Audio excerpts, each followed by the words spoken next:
A Princess of Mars by Edgar Rice Burroughs. Part 1. John Carter, I am a very old man. How old I do not know. It is possible I am 100, maybe more. I cannot tell because I have never aged as other men do.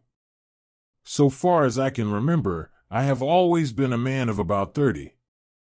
I appear today as I did 40 years ago. Yet, I feel that I cannot go on living forever. Someday I will die the real death from which there is no escape. I do not know why I should fear death. I who have died 2 times and am still alive. I have never told this story.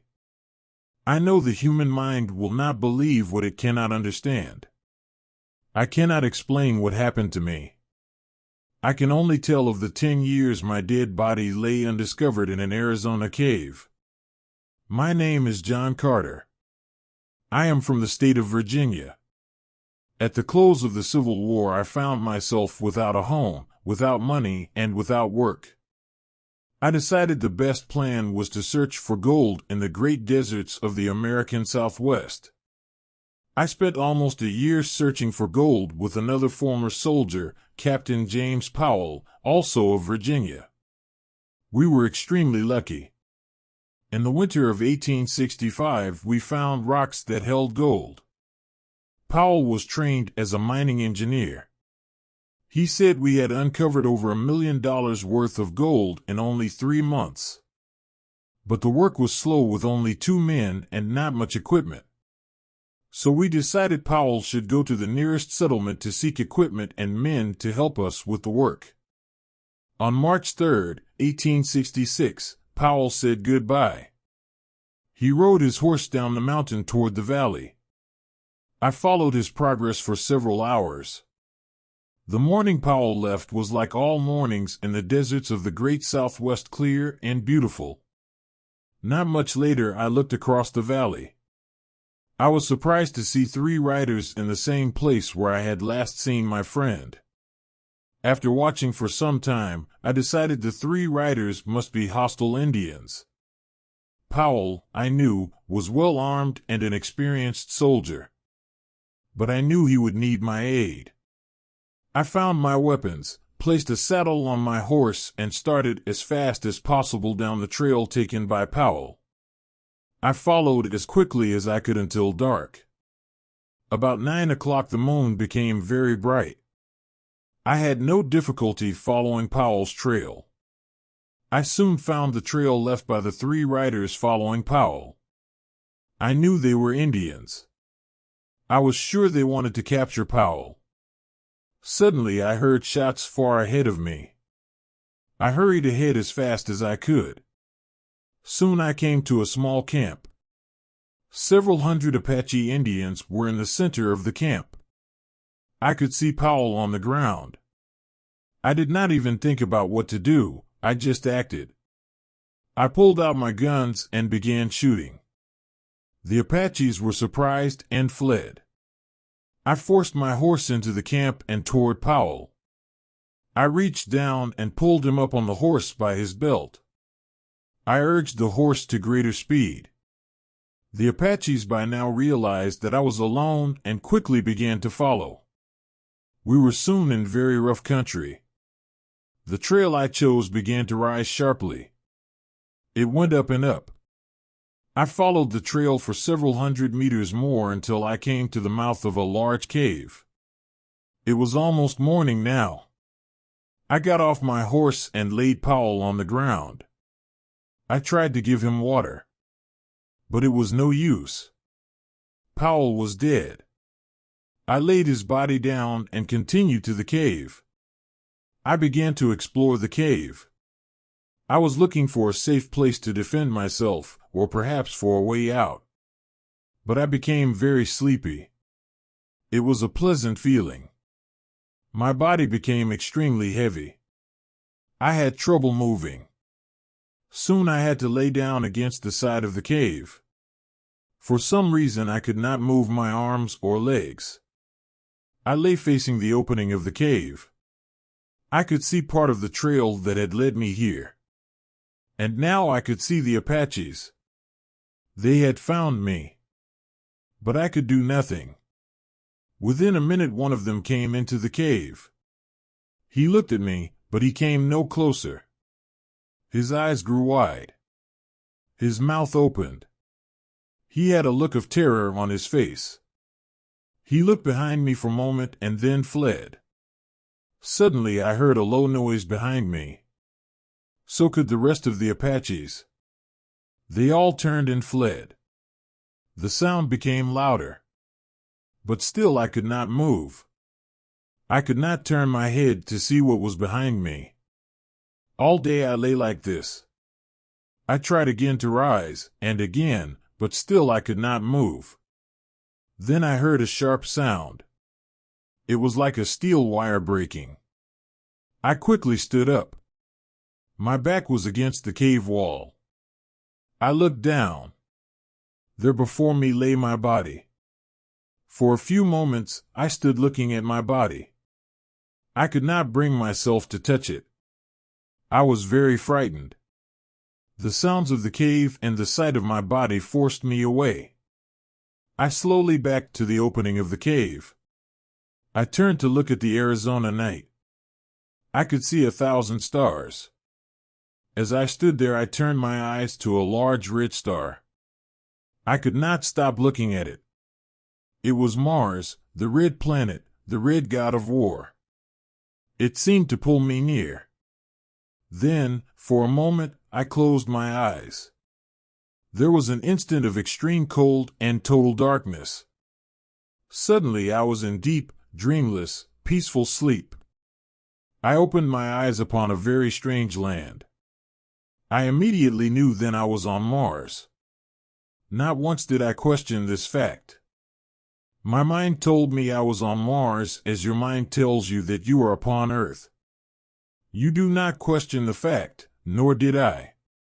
I found myself lying on a bed of yellow-colored grass that covered the land for kilometers. The time was near the middle of the day and the sun was shining full upon me. It was warm. I decided to do a little exploring. Springing to my feet, I received my first Martian surprise. The effort to stand carried me into the Martian air to the height of about 1 meter. I landed softly upon the ground, however, without incident. I found that I must learn to walk all over again. My muscles were used to the gravity of Earth. Mars has less gravity. My attempts to walk resulted in jumps and hops, which took me into the air. I once landed on my face. I soon learned that it took much less effort for me to move on Mars than it did on Earth. Near me was a small, low wall. Carefully, I made my way to the wall and looked over. It was filled with eggs, some already broken open. Small, green creatures were in them. They looked at me with huge red eyes. As I watched the fierce-looking creatures, I failed to hear 20 full-grown Martians coming from behind me. They had come without warning. As I turned, I saw them. One was coming at me with a huge spear, with its sharp tip pointed at my heart. Part 2.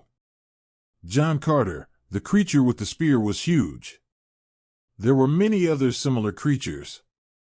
They had ridden behind me on the backs of large animals. Each of them carried a collection of strange-looking weapons. The one with the large spear got down from the back of his animal and began walking toward me. He was almost 5 meters tall and a dark green color. Huge teeth stuck out of his face, and his expression showed much hate and violence. I immediately knew I was facing a terrible warrior.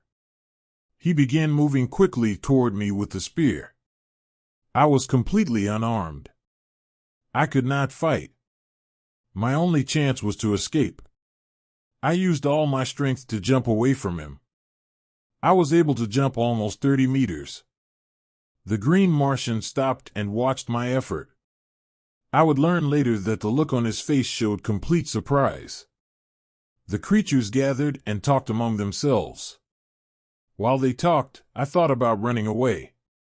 However, I noticed several of them carried devices that looked very much like rifles. I could not run. Soon, all but one of the creatures moved away.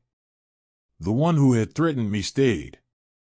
He slowly took off a metal band from his arm and held it out to me. He spoke in a strange language. John Carter, slowly, he laid down his weapons. I thought this would have been a sign of peace anywhere on Earth, why not on Mars, too?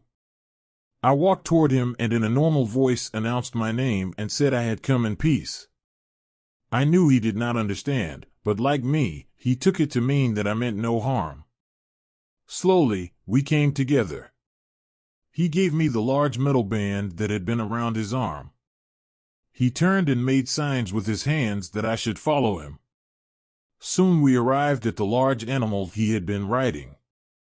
He again made a sign with his hands that I should ride on the same animal behind him.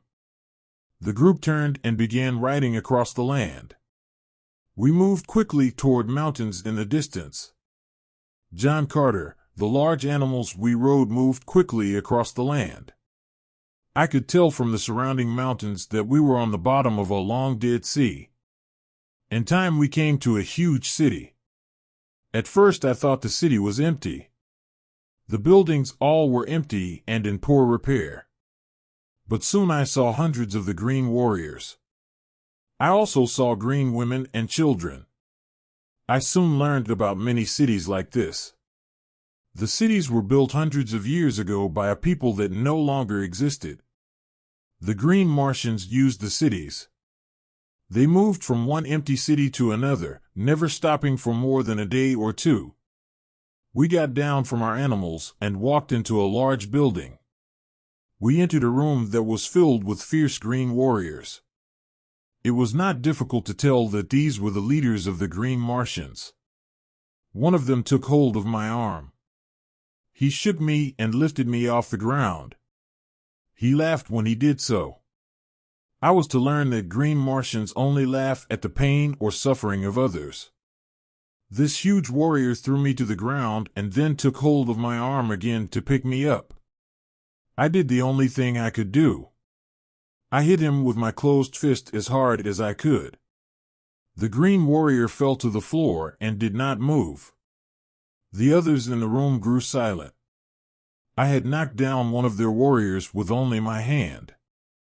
I moved away from him and prepared to defend myself as best I could.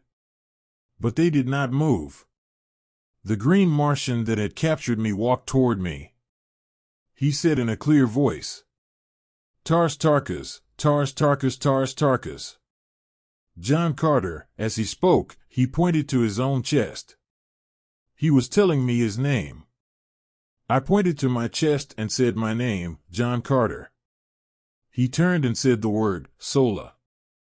Immediately, a green Martian woman came close. He spoke to her. She led me to another building and into a large room.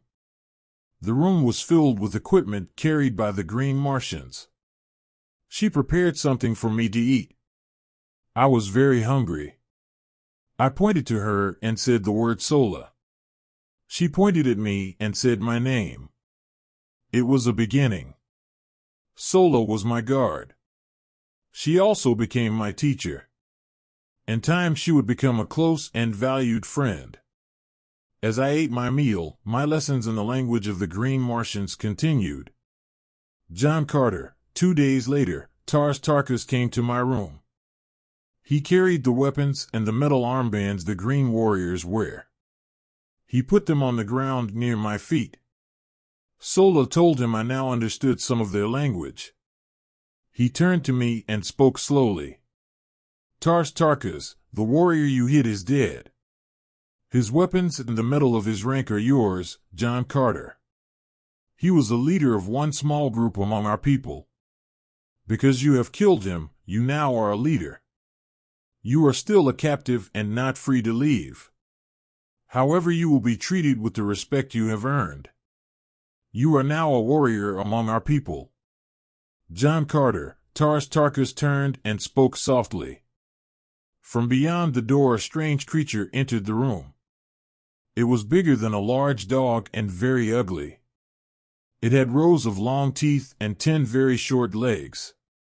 Tarkus spoke to the creature and pointed at me. He left. The creature looked at me, watching closely. Then Sola spoke about the creature. Sola, his name is Wula. The men of our tribe used him in hunting and war. He has been told to guard and protect you. He has also been told to prevent your escape. There is no faster creature in our world. And in a fight they can kill very quickly. Do not try to escape, John Carter. Wula will tear you to small pieces.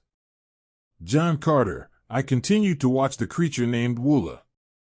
I had already seen how the green Martians treated other animals. They were very cruel. I thought, perhaps this beast can be taught to be my friend, much like a dog on Earth. I walked close to the creature and began speaking in much the same way I would speak to a dog or other animal on Earth. I sat down next to him while I talked softly. At first he seemed confused. I believe the creature Wula had never heard a kind word. For the next several days I gained the trust and friendship of Wula. In a few short days Wula was my friend and fierce protector. He would remain my loyal friend as long as I was on Mars. John Carter, several days later, Sola came to me with a look of great concern. Sola, John Carter, come with me. A great battle is about to take place. An enemy is coming near this city. We must prepare to fight and we must be ready to flee. John Carter, Sola, what enemy is this? Sola, a race of red men who travel our world in flying machines. A great number of their machines have come over the far mountain. Take your weapons with you and hurry.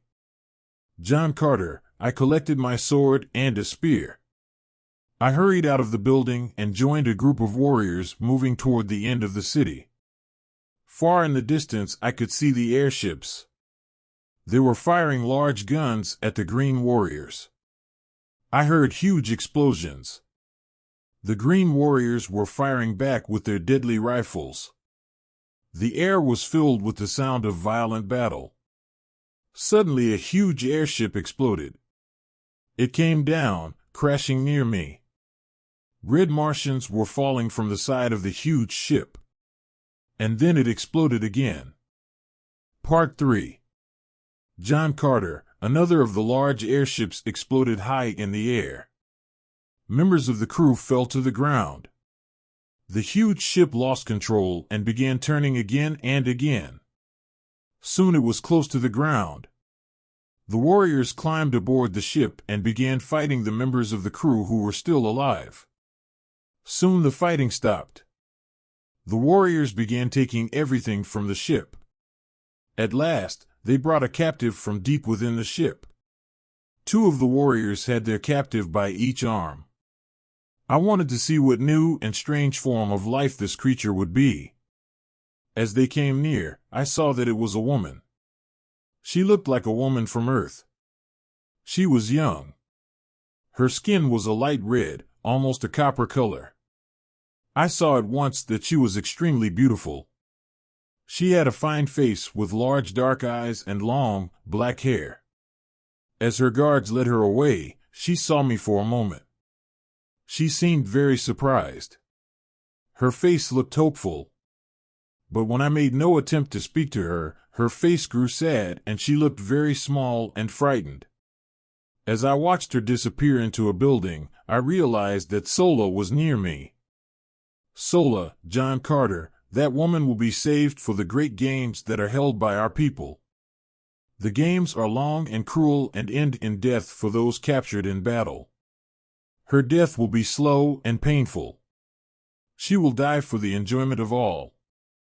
John Carter, Sola's face seemed sad when she said this.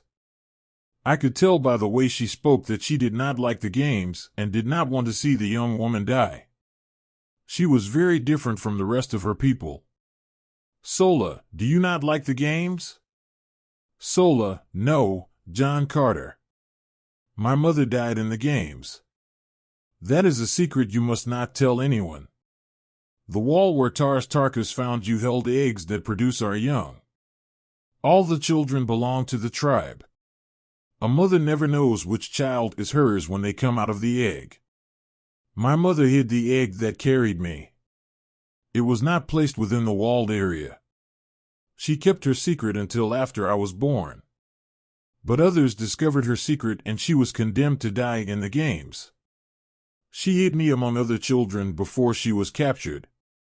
If this secret were learned, I too would die in the games. Before she left me, my mother told me the name of my father. I alone keep that secret. It would mean death for him as well as me. My people are violent and cruel. John Carter, the next day I entered the great room where the Green Martians held meetings. The Red Woman prisoner was there too. Soon, the leader of the Green Martians came into the room. His name was Lorquas Tamil. He began speaking to the prisoner. Lorquas Tamil, who are you and what is your name? Dejathoris, I am the Princess Dejathoris, daughter of Mors Kajak, the ruler of Helium. Our airship was on a scientific flight. We were to study the air and atmosphere. Without our work, the air on our planet would grow thin and we would all die. Why would you attack us? John Carter, as she talked, a warrior ran to her and hit her in the face, knocking her to the ground. He placed a foot on her small body and began laughing. Laughter. I reached for the small sword I carried and rushed to attack the huge warrior. Fighting sounds. John Carter, he was a strong opponent. But again, because of the low gravity on Mars, my strength was far greater than his. In a few short minutes, the Green Warrior was dead. I helped the young woman to her feet. Dejathoris, who are you? Why did you risk your life to help me? You look almost the same as my people, but you were the weapons of a Green Warrior. Who, or what? Are you? John Carter, my name is John Carter. I am from the planet Earth. How I got here is a long story. I attacked that warrior because, where I come from, men do not attack women. I will offer you my protection as long as I can. However, I must tell you that I, too, am a captive. Sola, come, John Carter, and bring the Red Woman with you. Let us leave this room quickly before some warrior attempts to stop us. John Carter, the three of us quickly returned to the building where I had spent the last several days. Sola then left to prepare food. Woola sat in the corner and looked at the both of us. The young woman was afraid of poor, ugly Woola. I told her not to fear him. You must tell no one, but Woola is not only my guard. He is my friend. I have treated him with kindness that he has never known. As each day passes, he trusts me more. I now think he would follow any command I give. Sola has told me that all captives are held until they can die in the great games held by the Green Martians. Our only chance to survive is to escape. But we must have Sola's help for our plan to succeed. Dejathoris, yes. If we stay with the Green Warriors, we will both die. If we are to escape, we will need several of the animals to ride. It would be our only chance. John Carter, I have several of the animals. They were given to me when I became a warrior. Sola came back later with food for the two of us. Dejathoris and I asked for her help. The three of us talked long into the night. At last Sola gave us her answer. Sola, your best chance for escape will be in the next 2 days. We will leave this city tomorrow and begin a long trip to the home of our tribe. I will help you escape. But I must come with you. I will be killed if you escape. Dejathoris, Sola, of course you must come with us. You are not cruel or violent as many of your people are. Help us and I can promise you a much better life. You will be treated with respect as an honored guest. John Carter, The next morning we rode away from the city on our animals. More than 1,000 animals were carrying the huge tribe of green Martians. Also in the group were one American, one princess of the royal house of Helium, our guard, Sola, and poor ugly Woola. Late that night we left the camp. One animal carried me. Another Sola and Princess Djathoris. Woola followed close behind. We rode quickly through the Martian night. I looked into the sky and saw Earth across the great distance of space. Since I had met the Princess Djathoris, I had not thought once of Earth or home. I knew then that I would never willingly leave her. The next morning, I could see that we were being followed by several hundred of the green warriors. Our animals were very tired. I knew we must stop. I told Sola and the princess to take the stronger of the two animals and ride away. I will hold back the green warriors as long as I can. Woola, go with them and guard them with your life. Djathoris, we can't leave you alone. It would be certain death if you are captured again. You must come with us. John Carter, Sola took the princess by the arm and lifted her on top of the animal she had chosen. Quickly she began riding away. For a moment, Woola looked at me, then turned and ran after them. I took out my rifle from its case. I began firing to slow the green warriors. Shots. I was able to slow them for more than an hour. But then I had no more ammunition. Soon I was surrounded. A green warrior got off his animal and came toward me. He pulled out his long, thin sword. I reached for mine. As we neared each other I saw it was Tars Tarkas. He stopped and spoke to me very slowly. Tars Tarkas, you will die here, today. John Carter. It is I who must kill you. Know that I will take no pleasure in your death. Part 4. John Carter. The huge green warrior Tars Tarkas came slowly toward me with his thin sword. I backed away. I did not want to fight him. I did not wish his death. He had been as kind to me as a green Martian can be. As I stood watching him, a rifle fired in the distance, then another and another. Tars Tarkas and his warriors were under attack from another tribe of green warriors. Sound effects. Within seconds, a terrible battle raged.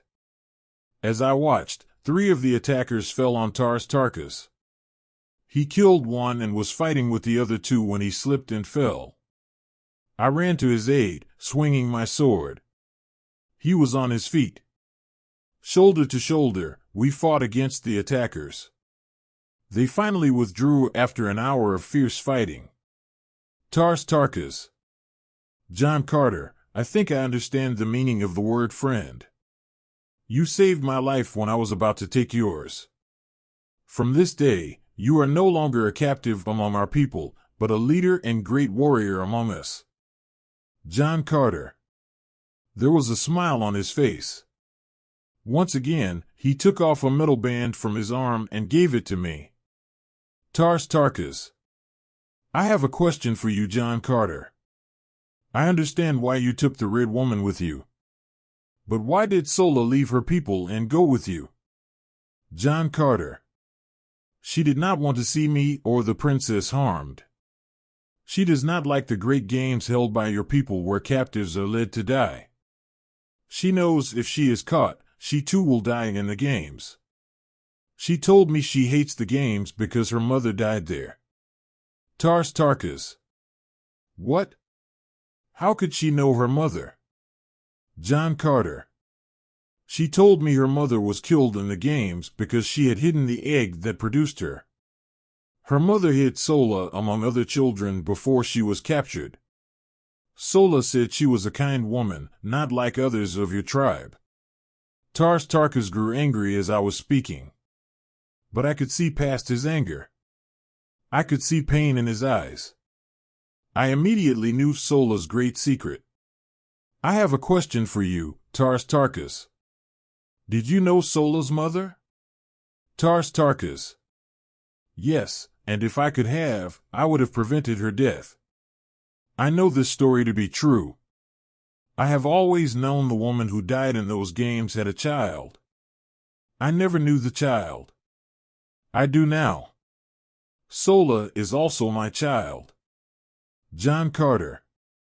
For 3 days, we followed the trail left by the Princess Dejathoris, Sola, and poor ugly Woola. At last, we could see them in the distance. Their animal could no longer be ridden. They were talking. When we came near, Woola turned to fight us. I slowly walked to him with my hand out. Sola was standing nearby. She was armed and prepared to fight. The princess was lying next to her feet. Sola, what is wrong with the princess? Sola.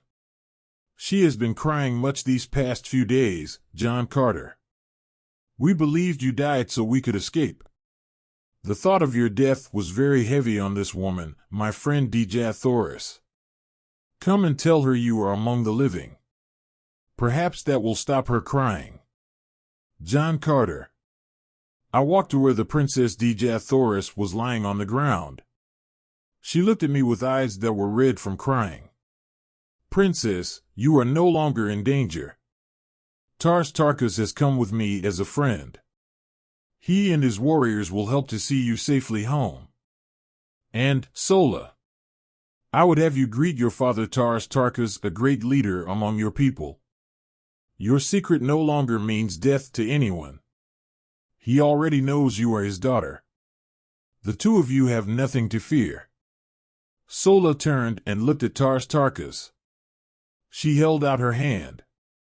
He took it. It was a new beginning for them. Dejathoris.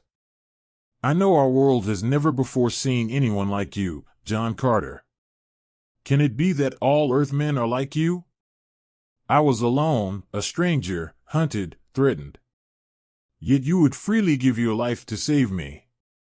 You come to me now with a tribe of green warriors who offer their friendship. You are no longer a captive, but wear the medal of great rank among their people. No man has ever done this. John Carter. Princess, I have done many strange things in my life, many things much smarter men would not have done. And now, before my courage fails, I would ask you to be mine in marriage. She smiled at me for a moment, and then her dark eyes flashed in the evening light. Dejathoris. You have no need of your courage, John Carter, because you already knew the answer before you asked the question. John Carter. And so Dejathoris, Princess of Helium, a daughter of the red planet Mars, promised herself in marriage to John Carter, a gentleman of Virginia. Music and sound effects. John Carter. Several days later, we reached the city of Helium. At first, the red men of Helium thought we were an attacking army. But they soon saw their princess. We were greeted with great joy. Tars Tarkas and his green warriors caused the greatest excitement. This huge group of green warriors entered the city as friends and allies. I soon met Tardos Mors, the grandfather of Dejathoris. He tried several times to thank me for saving the life of the princess. But tears filled his eyes and he could not speak. John Carter. For 9 years, I served in the government and fought in the armies of Helium as a prince of the royal family. It was a happy time. The Princess Dejathoris and I were expecting a child. Then, one day, a soldier returned from a long flight. When he landed, he hurried to the great meeting room. Tardos Mors met with the soldier and reported that every creature on the planet had but 3 days to live. He said the great machines that produced the atmosphere on the planet had stopped producing oxygen. He said no one knew why this had happened, but there was nothing that could be done. The air grew thin within a day. Many people could do nothing but sleep. I watched as my princess was slowly dying.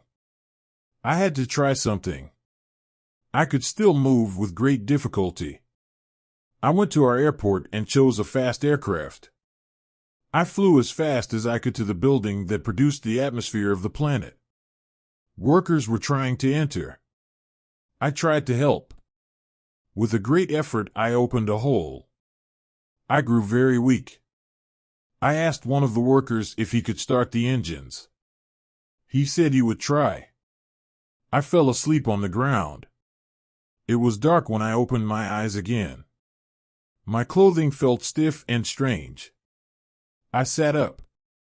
I could see light from an opening. I walked outside. The land looked strange to me.